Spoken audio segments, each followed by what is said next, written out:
The power problems felt throughout so much of the city all stem from a substation in Brooklyn where officials say a piece of equipment failed. Yeah, well, Mayor, good afternoon to you. And though this was a quick power outage, let me tell you, it was definitely a problematic one. That's for sure. The president of Con Edison telling us that he knows of at least 10 people who were actually trapped inside elevators citywide due to all the issues that were happening right here at the station behind me, and they needed to be rescued. The building moved a little. It was just before midnight Thursday when this building super felt his home shake. You felt like it was shaking? Yeah, but that big explosion. I don't know what's going on, bro. Something big one. The big one he is referring to is what officials say was a fault in a Con Edison substation just feet away from his home on John Street.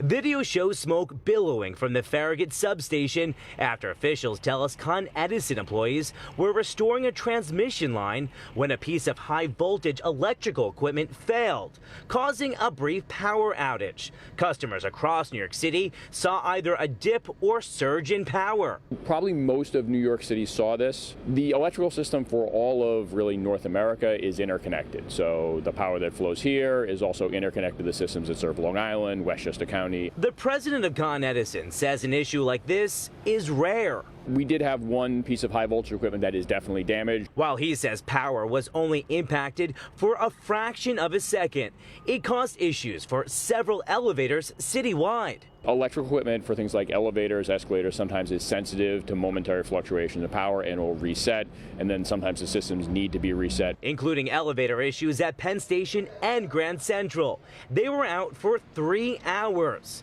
And that's not all. Several subway stations were affected.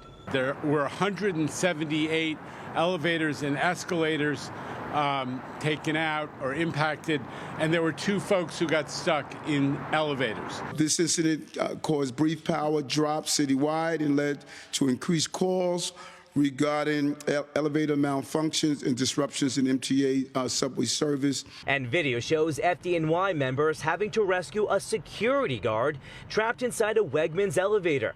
Witnesses say they believe he was in there for an hour. All I know is that the dude in the elevator was in there before the outage was going off. It just outed, and then he was stuck in there. It was like stuck in between floors.